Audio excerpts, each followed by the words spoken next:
All right.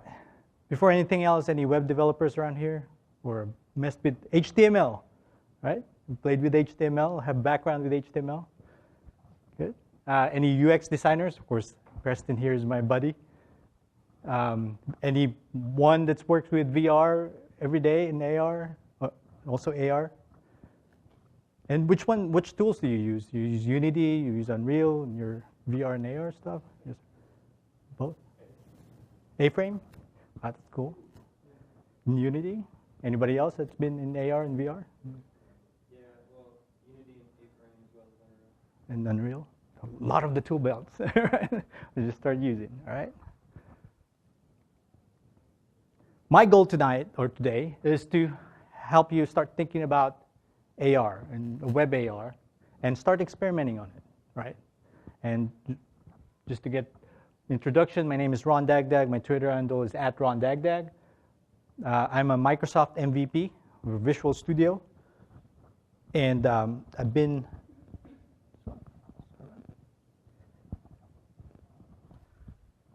I'm also a lead developer at ThyssenKrupp Elevator. Anybody heard of ThyssenKrupp Elevator? Well, of course, we do elevators. Most likely you rode an elevator today going up here. The stairs. And yeah, most of my work is the automation of, before they build an elevator, doing building information management, and on the 3D side of that. I also organize with Preston the Dallas Immersive Design Group. Yeah, so if you visit the Dallas or contact us, and DFW ambassador. Anybody heard of Hackster.io? I'm also, most of my projects are all related to the convergence of IoT and AR and VR. So how we can use IoT as data collection and visualize it into VR and AR. So I'm very interested in that. And of course, in between that is machine learning, right? Be able to, based from that data that you're getting from Internet of Things, process it and use. And most of my projects I posted on Hackster.io. Hackster.io is a place where if you want to learn about Raspberry Pi, or you want to learn about electronics, you want to learn about all the different IoT platforms out there, like Microsoft IoT, or Azure IoT, or Azure, or Google Cloud. They all have tutorials and from other people's work. So you can follow what other people have done and start from there. One of the things that my company does is we do have some applications in using augmented reality for the iPad. So we're using it for construction or as part of sales. So like this is one of the markers that is down there. You see that at the bottom? And be able to use the iPad to be able to scan the barcode and then project. This is a virtual controllers for your elevators. So in a way, as a customer, visualize what you're trying to buy whenever you're doing modifications for your elevator, right? Because this is what we call destination control. So what it is you press this button and it would show you which elevator you need to connect to. So instead of like just one button. Does that make sense? So that's one of the apps that we have in the Apple Store. If you're interested on that, just search for Agile Destination Control and it'll show up. And also, we've been experimenting with the HoloLens, and we use the HoloLens application, which is a utility for our service people to be able to measure the stairs. Maybe sometimes it's better to show you guys what it looks like, and then from there, right? See if it'll play. If it doesn't play, then let me see if, of course, there won't be any sound on this thing. Y'all can hear a little bit of that.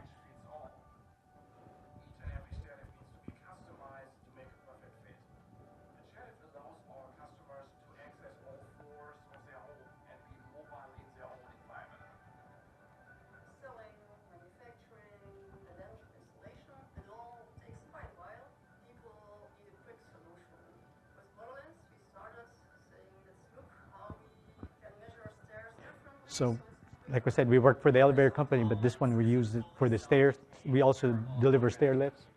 It enables you to interact with your digital content and projects high-definition 3D holograms into the world all around you. Once we got the hang of the HoloLens, it was an eye-opener for us. You just put the HoloLens on, and then you scan. So this is one of the markers, like what he was showing on there. HoloLens guides you through the process. So the HoloLens would take a picture of these You realize that as a guide to measure. another methodology of measuring a staircase, but is actually performing digital data capturing to the cloud. With the Azure cloud, Does that make sense? So how we use it? I can demo it later on if we have time, because our time is limited. But we would use this to measure the corners of the stairs, and then we will have a 3D mesh. It used to take us about 3 to 4 days before the HoloLens. We would take a bunch of pictures with a marker, and then we will send those pictures in the office, and someone had to build a 3D rendering of what we're going to show to the client. This way, using the HoloLens and using this marker right on the spot as you're selling this stair lift, be able to measure and then be able to showcase what the stairs is going to look like, or what the model, the stair lift is going to look like. Because after these, it would showcase, or it would show what the staircase would look like. Maybe I'll forward a little bit more. And it will actually make the customer's life better. See how this one right here? So that's where the pipe is going to go, and then visualize it to the customer. There's plenty of potential, and whenever we discuss this, it comes up with a new idea, and that's what's so great about it. Yeah, so what's great about it is we can send this information, the 3D mesh, to our factory, and we already have measurements. Does that make sense? So that's something that I can demo later on. But before anything else, I don't know if you've noticed, a lot, like I said, there's a lot of web developers around here. The web eats everything in its path. I don't know if you've noticed, but the past few years, like graphics, camera, right? Check. I mean, it's all in the web. It's all in the browser, right? Animation, right? Messaging, real-time location, all that stuff, right? It's all getting in the web. And now we have A-Frame and WebVR being able to integrate inside the website, and that changes the way. If you think about it, there's only about 3 million mobile apps, right? But there's about 1 billion websites out there. Well, not just small website here and there, but it's a lot. There are more web developers, that's a big space, than graphics or game developers. In order to scale this conference or this immersive technologies, you got to get and pull the web developers and get them to be looking at these technology, right? You agree with me? So before anything else, let's start putting everything at ease, right? People think AR is complex. Who thinks AR is complex here, or have really like? A lot of people think like, hey, I have to go learn about mathematics again. Remember high school or elementary, or how you have to go through with 3D, and of course, it's something that I can't reach. It's as web developers, it's like, yeah, I want to create a game, but I'm a web developer. I don't do a lot of the mobile apps and all that kind of stuff. So, and of course, we all get busy. Don't have a lot of time to learn new technologies like Unity or Unreal, right? Or if I have to program in Oculus and go down to their Oculus Rift, or if I have to program through Meta and do all these things, and how to connect with them, right? You agree? AR is easier than think. Yeah. But the key thing is, simplicity is beauty. When you start with something simple, you learn, it's brilliant. Simplicity is the key of brilliance. You see the essence of the technology. When you want to start to learn something new today, look at it up to the core of its essence. What is it trying to do? And you start with something simple. And then you start with something simple, and you expand in there, and expand in there, and there you have a portfolio to showcase your talents, right? Your skills. And that's the same way as what we're doing here on the it's experiencing it with augmented reality too. here, we'll start with this. Start with something simple.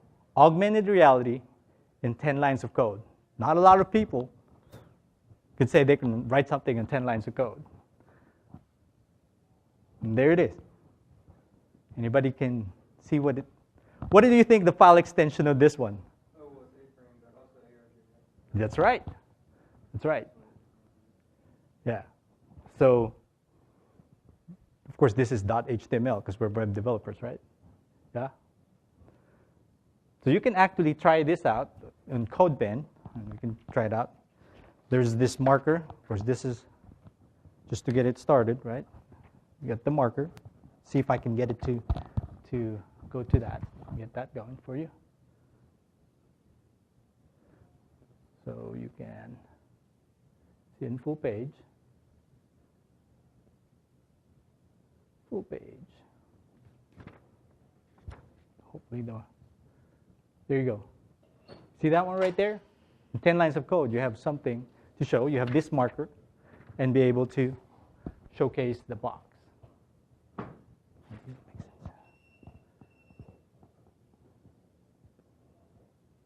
I'll just mirror it. It makes it easy. Okay, what happened to... Okay.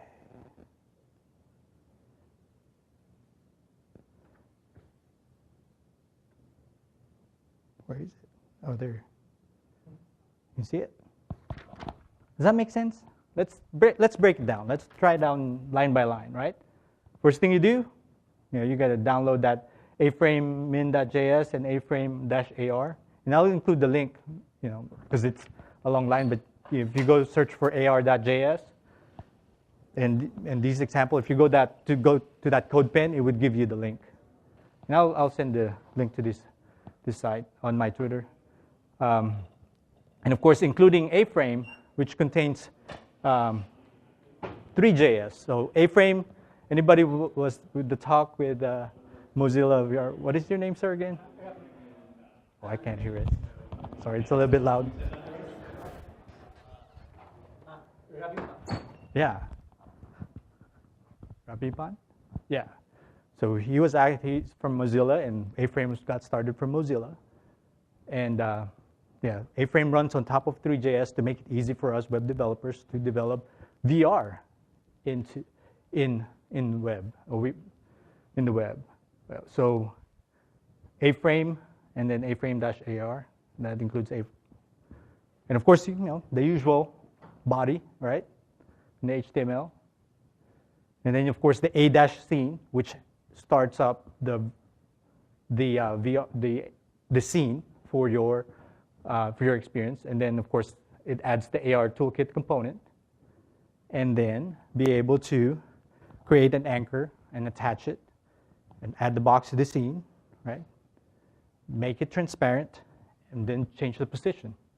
You see that one right there? I don't know if this one has thing.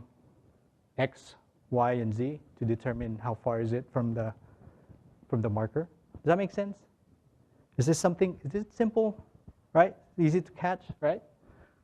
And of course, opacity. That's why when we run it, it was like, as web developers, we already know this, right? We'll be able to change these. And this one define the static to enable the camera, so it'll show on screen, right?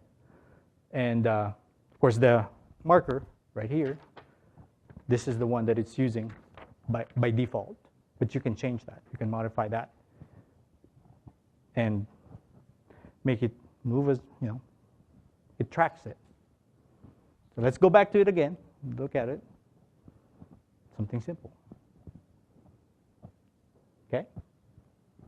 So AR is easy with AR.js. So that AR.js is the library that we were talking about and that I added. And these two, husband and wife, actually started it earlier this year. If you're interested in getting into AR.js, this is the link that you can go. You can Google just AR.js and it'll show up some examples that they have. But yeah, it's on GitHub. It's open source. Right. Actually, they've been experimenting on this since 5 years trying to use marker and get all that. So AR.js is efficient AR for the web. It is marker-based, right?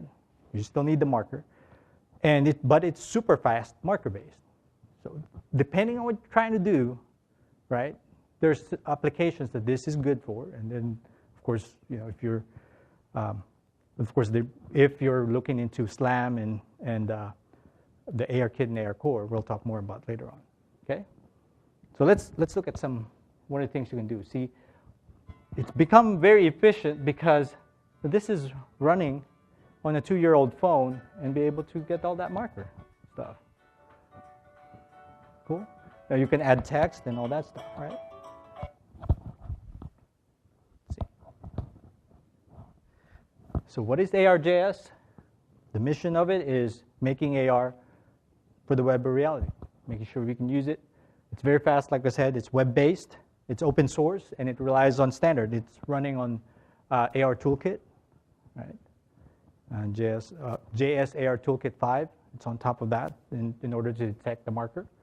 It runs efficiently on mobile phones. The cool thing is you already have it. I mean, you can use it right now. So they started with like 4 frames per second on the high-end phone, and now you can actually use it for a 2-year-old phone. It's full JavaScript, right? It runs in the browser. Like I said, it runs on the JS AR Toolkit. It's a pure web solution, and no installation is required. It works with Android phone, Windows phone, if you can find one, and of course, iOS, right? Yeah, so it works. And as long as you have WebGL and WebRTC on that phone, and there's no special API that you would need in order to accomplish it, just any modern browser is enough. Well, one of the things you can do with it, there's some examples that I've seen online, is be able to do it for, see like here, with the marker, see that shadows and be able to kind of like have a glass, right? Does that make sense? Let's see. And of course, this one right here have kind of like depth underneath it. So it kind of overlays on the marker and just, you can do that. And there's also a way you can kind of use a portal and have a video running. And you've seen one of those where you can go in and then it would change like a 360 video. I don't know if you've seen that one. So there is a way to create your own marker. If you go to webxr.io, that is a good place that you can try out to create your own marker. And that. Sometimes maybe it makes sense if we try it out before we continue on. I have this.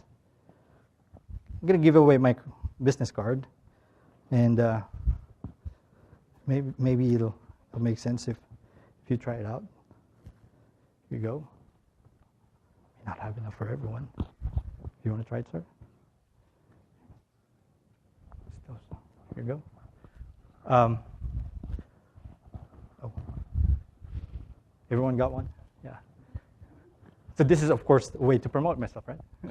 But actually, if you use your phone, well, you might need a white background to try it out. Just any white background. So if you want to try it out, just grab one of these. Because it needs white background in order to scan it. And then, see that barcode right there? Just use it with your barcode scanner. It will point you to a website.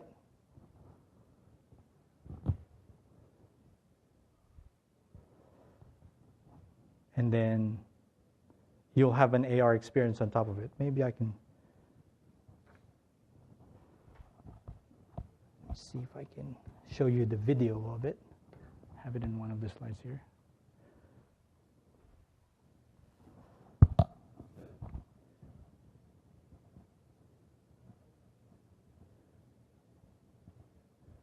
Sometimes it makes sense when you kind of experience it, Let me know if someone was able to try it out or get it going, or if you want to try it out.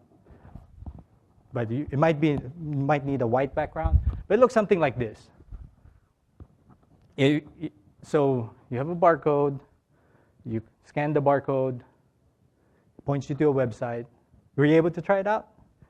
And you can connect me to, I have my contact there, so LinkedIn, if you want to connect me through LinkedIn. See, it creates icons around my business card, and then you can click on it, and it'll get you through some of my, you see where, I'm just looking at small use case for these, but it's real world use case, you're able to use it, right? Didn't have to download any app. So you're in and out and you're done, right? So that's what I'm trying to, convey to you guys. Like, let's start with something simple. Let's start experimenting. Let's start building out stuff. Okay. But of course, it's not just that, right? AR is not just. It's not just marker, right? There's also markerless. I'm going to talk more if I have a lot more time on these. Right?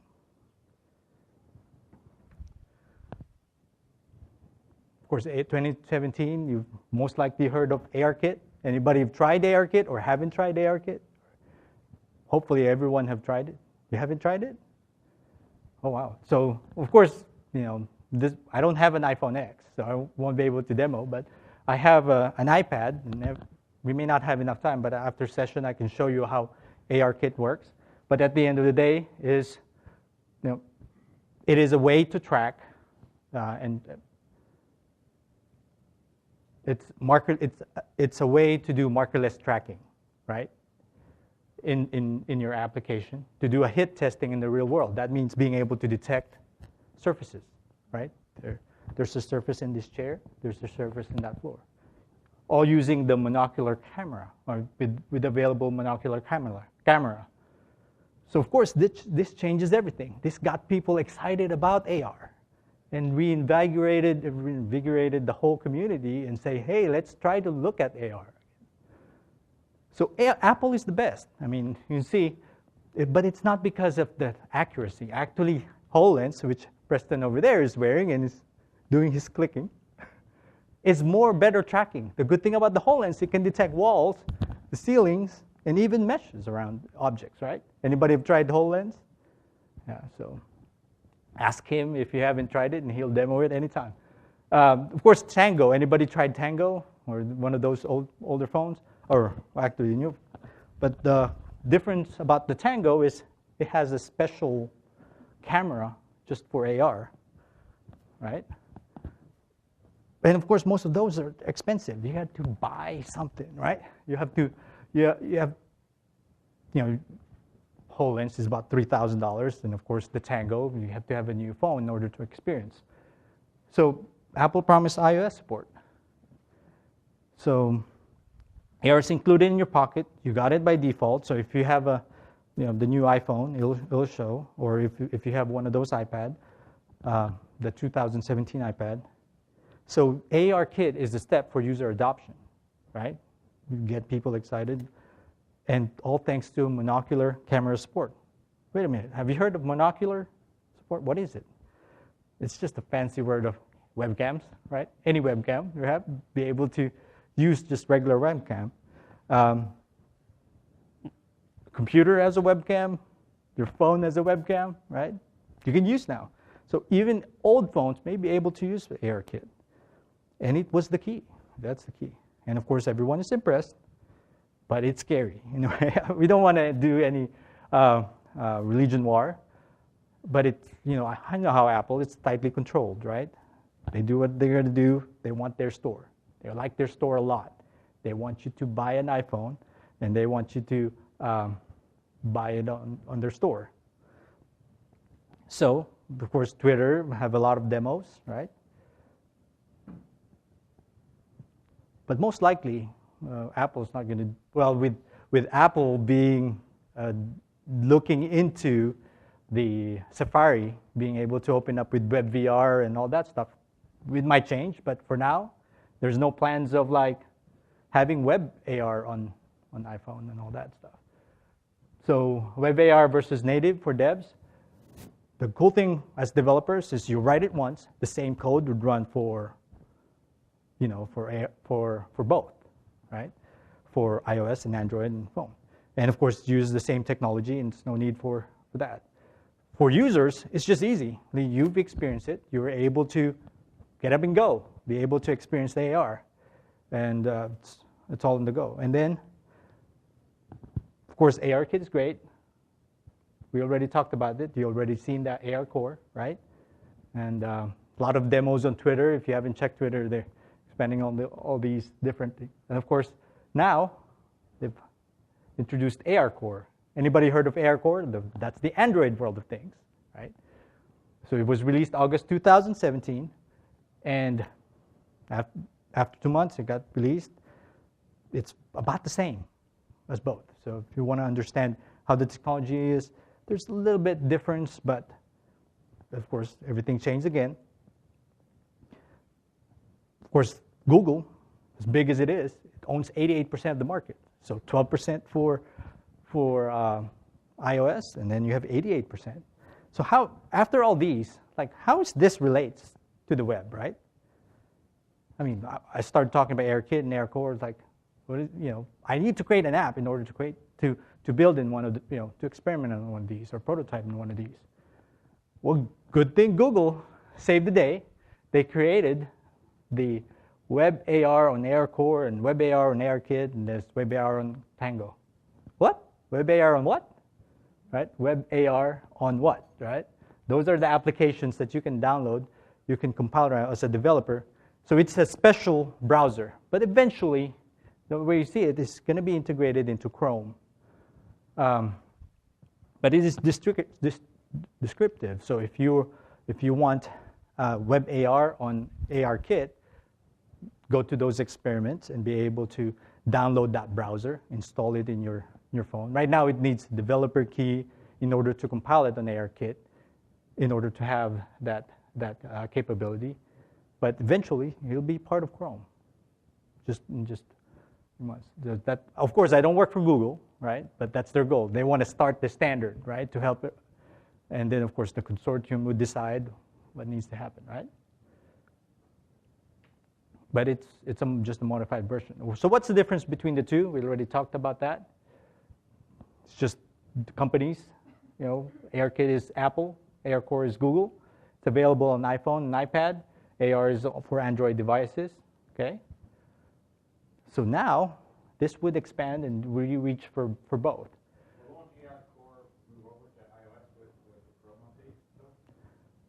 Well, the technology about the AR core, the AR kit is in order to get that technology, it needs to be the combination of the sensor and have what do you call this? Calibration between the sensors on the machine and also the software. So it's hardware and software working together.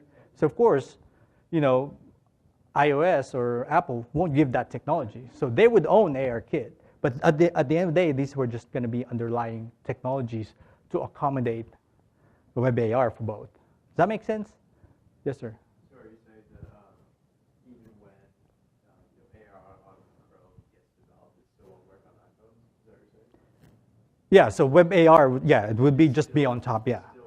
It would, well, it will work for iPhone depending on the browser, the browser, yes. That was my question. Oh, okay. Google gets to disable Chrome, won't that allow the Google version to move over to iOS? Yes. So it will work for both, but the underlying technology still uses ARKit for iPhone. Does that make sense? So it's going to be Chrome Web AR for ARKit. Does that make sense? So you use Chrome and iPhone To run it, yes. I don't know. Of course, it might change, right? Maybe you can. So right now, so Google already has that, so like you showed, Web AR on AirKit. So what it does is that AirKit gives you that trainer tracking capability, and that experimental browser tries to hook into that to actually show you in web. Now, being Apple does not give you the capability without being a system app to actually hook into those AirKit capabilities. Mm-hmm. So how it does right now, that's why it's experimental. It actually gets that it has no real awareness of you. So it takes those linear data, overlays that on top of a camera. So what you see is actually an image, and on the layer top of that you see the tracking. The tracking capability. That is That's true. why it's not, right now the demo does not work well with iPhones. There's a visible lag. It will work more or less okay with iPad. So Google actually has a disclaimer about that. Right, right. So they're still working. This is like early days of web AR, right? But it's evolving. It's changing. It's allowing us to experiment on both. Okay. Of course, it's the same way. It's had hit testing for both, and ambient lighting. Okay. Yeah, we'll skip that one. See, actually, the AR core is, I think it's better than ARKit in terms of that lighting, and that's what makes it different. You know, someone turned off the light, but it changes the shadows and it changes the color of the 3D model that's being shown in the camera. Does that make sense? So that's one of the things. Of course, we don't have enough time for examples or what the technology is, and of course you can demo that. Look at Twitter. I can that. So how does it relate to AR.js, right? So actually, AR.js have evolved. If you use these browsers, you'll be able to use it for both. So there are some experiments there, and there's some links that I will post on my Twitter, so you can get to this. But it would be available for A-Frame.ai, and now you'll have both. Be able to do ARKit and AR Core using that specific browser to be able to have A-Frame in it and do web AR. Does that make sense? So on the AR Core, AR.js would use AR Core tracking. On ARKit, AR.js would use AR tracking. So it will be for both. For normal phone, you need the marker. So that's how it's used. AR.js will be providing best tracking for both. Yeah, it would detect which browser you're using, and there you go. Let's see. And of course, it's open source. If you have any questions, you can easily contact the whoever wrote. But here's an example of what they did. But so this one is using, well, like I said, on the browser, right? I think this is on an iPad. You know, be able to host it and have animation web. That make sense?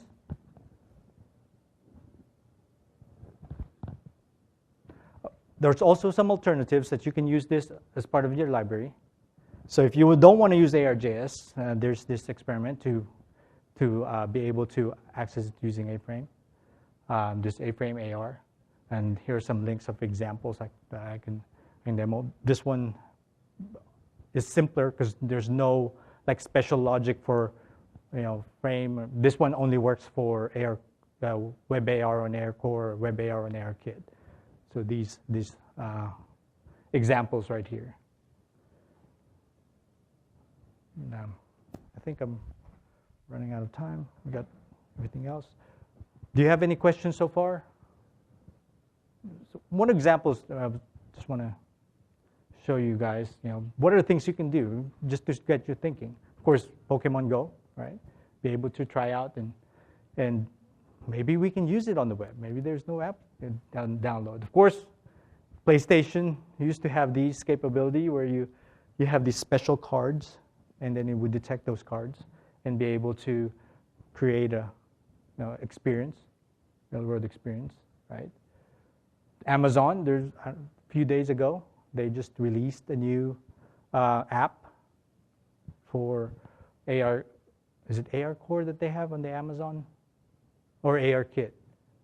Yes. Yeah, I think it's ARKit. Yes, sir. Any e-commerce AR solutions that are being done with like AR.js or anything like that? I haven't heard anything yet. But it would be a compelling device. Think about it. This is just a barcode, right? Look at it as a barcode, being able to have that experience, right? The special marker. Of course, students. I don't know if you've been to one of those. I went to 5 in Below. I don't know if they have it here, but they have some coloring books now that has an app that you have to download, and it would just have an AR experience on it. Do we really need to have an app for that? Or? Yeah, sure. That's what we're here for. We're all experiments. Is AR.js going to ever do markerless? Yes, that's what it is. When you use the AR, Web AR and AR Core and Web AR and AR Kit, AR.js allows that capability, then you don't have. Right. So because once they integrate that to Chrome, then be able to open up. But right now, there's no browser that is available out there unless you compile these and use this. Still early on the AR stage. Oh, Right. right now, just use AR.js. Well, you would say that again? If you use AR.js right now on a non-experimental browser, will it work? No, it wouldn't work because it wouldn't have connection. Yeah, it wouldn't have connection to those libraries, right? An AR Core and AR Kit, right? Yes, yes. But it allows you to do that, and there's a way to experiment, and I can show you one. So of course, magazines, do that because sometimes you don't have to do markless. And this is the one that he was doing the demo this morning, home staging -AR, and this one, that glitch.me. If you go to that website, you can try it if you have one of those iPhone devices, or if you have the latest Android phone, the Pixel 1 or Pixel 2, you'll be able to do that. And that's about it. So I already showed you that. So imagination is the limit. If you have any questions, you can contact me. Say thank you to Andrea and Jerome. Actually, they're helping us. And actually, they provided me and helped me with the presentation too. You can connect with me through Twitter and also email. Cool? All right, thanks.